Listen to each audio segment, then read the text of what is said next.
Hello friends, নমস্কার আর good morning সবাইকে। কেমন আছেন সবাই? আশা করি ভগবানের কৃপায় ভালোই আছেন। আমিও তো অনেক ভালো আছি আপনাদের ভালোবাসার আশীর্বাদে। এই তো ইলাস ব্লগে আরেকটা নতুন ব্লগ ভিডিও নিয়ে চলে আসলাম আপনাদের জন্য। এখন আমি 3 কাপ চা বানিয়ে নিলাম। আমার জন্য 1 কাপ, বড় মেয়ের জন্য 1 কাপ, আর শাশুড়ি মাকে দিব 1 কাপ। শাশুড়ি মাকে এই বড় কাপটা দেব, কারণ হলো শাশুড়ি মা আবার চা একটু বেশি পছন্দ করেন আর মুড়ি দিয়ে খাবেন, এই জন্য। আর আমিও 1 কাপ চা খেয়ে নিচ্ছি যাতে শরীরে এনার্জি থাকে। এরপর আবার আমি কাজে লেগে যাব। আর বন্ধুরা, একটা কথা তো আপনাদের বলতে ভুলেই গিয়েছি, একটা লাইক দিয়ে আমার ভিডিওটিকে কন্টিনিউ করবেন। আপনাদের একটা লাইক আমার ভিডিওটিকে এগিয়ে যেতে সাহায্য করবে। আর ভিডিওটি স্কিপ না করে পুরোটাই দেখবেন। আশা করি ভগবানের কৃপায় অনেক ভালোই লাগবে।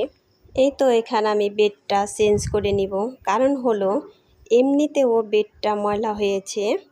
আরেকটা কারণ হলো আমাদের এখানে 10-12 দিন ধরে কোনো রোদ নেই, বৃষ্টি আর বৃষ্টি। বৃষ্টি না থাকলেও রোদ নেই, শুধু অন্ধকার হয়ে থাকে। মাঝে মাঝে মনে হয় এই বুঝি রোদ উঠবে ভাব, এরকম অবস্থা। এরকম থাকলেও তো কাপড় চোপড় ধোয়া যায় না, আবার পরক্ষণেই দেখা যায় কালো মেঘের ছায়া। এইরকম করে করে আর বাড়তি কাপড় চোপড় ধোয়া হয় না, শুধু যেগুলো পরা থাকি ওইগুলোই ধোয়া হয়। এই এক সেট করে কাপড় চোপড় ধুইলেও অনেক কাপড় চোপড় হয়ে যায়, কারণ বাড়িতে মানুষ হলো আমরা সাতজন। এখন এমনিতে 8 জন, আমার হাজব্যান্ড আবার বাড়িতে রয়েছে, জেটকা বাসায় আর কি। এই জন্য 7 জন। 7 জন মানুষের কাপড় চোপড় ধুইলেও তো 7টা সেট। এই কাপড় চোপড় যদি রোদে শুকানো না যায়, তাহলে যে কাপড় চোপড় দিয়ে খারাপ একটা গন্ধ বের হয়, ওই সব কাপড় চোপড় আর পরতে ইচ্ছে করে না, ঘর সহই গন্ধ হয়ে যায়।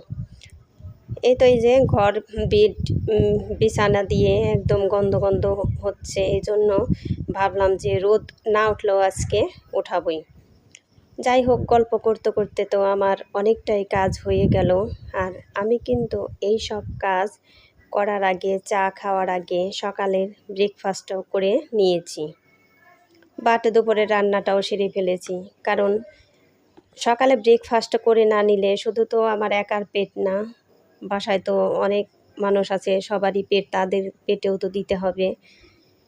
এই জন্যই আমি সকালে রান্না বান্না না করে কিন্তু অন্য কোনো কাজে যাই না।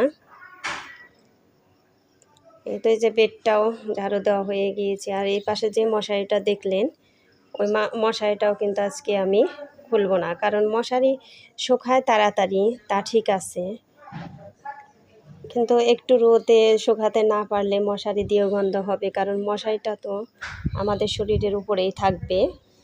কাজেই গন্ধ হলে পরে শুয়ে থাকতেও ভালো লাগবে না। গল্প করতে করতে আমার বেডটাও যারা হয়ে গিয়েছে। এখন আমি আরেকটাই যে বেড কভার আবার বিছিয়ে নিব।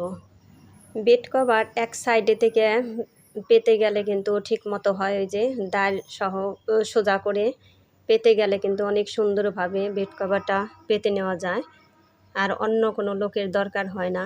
এই দেখেন কত সুন্দরভাবে যে আমি একা একাই করছি, কারণ এই সামনের এই সাইডটা আগে ঠিক করে নিয়েছি। সামনে যেটুক ঝোলানো থাকবে ওইটুক আগে ঠিক করে নিলেই আর অন্য সাইডে কোনো অসুবিধা হবে না।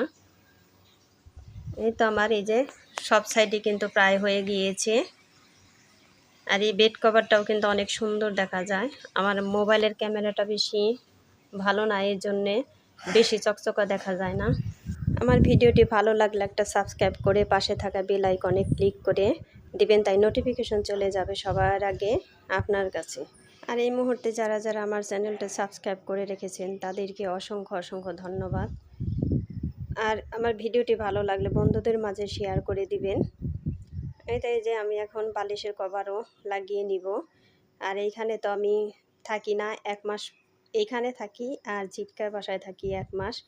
এই জন্য অনেকদিন পর পর এসে এখানে থাকতে হয়। এই বালিশের কভার কিন্তু 3টাই এক সাইজের হয় না, এই জন্য যে একটা আবার আলাদা, এইটা হলো আমার, কারণ আমি এখানে থাকি না দেখে এটা আমি নিয়েছি। আর ওরা 2 জন, আমার মেয়ে আর শাশুড়ি মা, ওরা দুইজন আবার এখানে থাকে, এই জন্য ওই যে ওই দুইটা আবার এক এক কালারের আর কি, বেড কভারের সাথে মিলানো।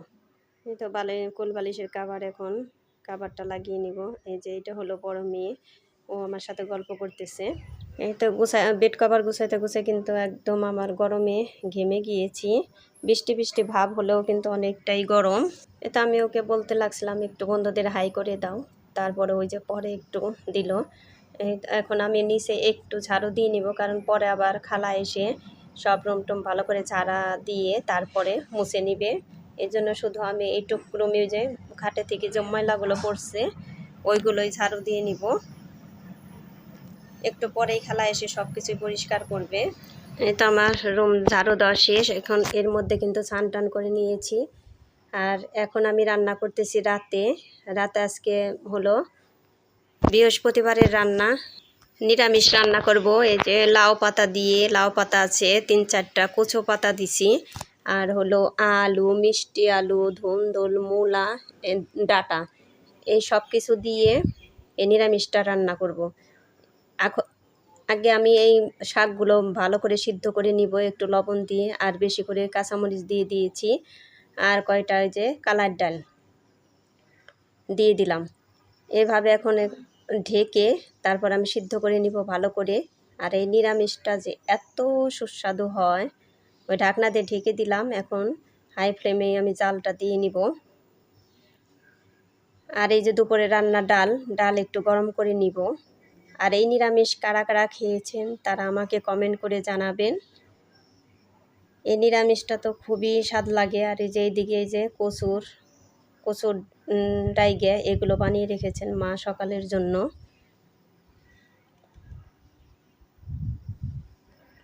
তো ডালটাও আমি ভালো করে জাল দিয়ে নিলাম। এই ডাল হলো কাওড়া ডাল, মানে সব কিছু মিশানো ডালকে আমরা কাওড়া ডাল বলি। ডাল জাল দেওয়া হয়ে গিয়েছে, এখন এই যে ভাত বসিয়ে দিলাম আমি। আর কয়টা বড়া ভেজে নিব, তাই রাতের খাবার হয়ে যাবে। কারণ দুপুরে যা যা রান্না করছি, ডাল, তারপরে ভাজি আছে 2 পদের, নিরামিষ অনেক কিছুই আছে।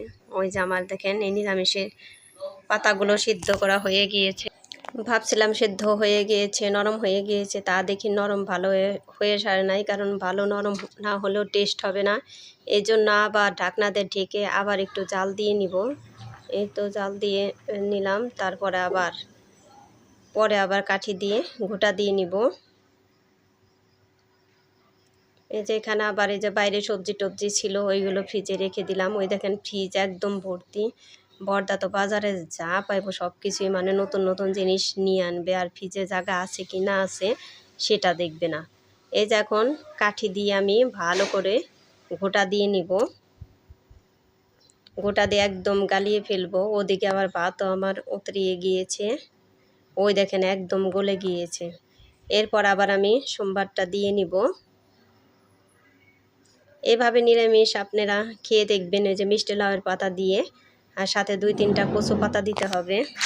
এই তো নিরামিষটা সোমবার দিয়ে দিব, যে শুকনা মরিচ, তেজপাতার কালো জিরে সোমবার দিয়ে দিলাম।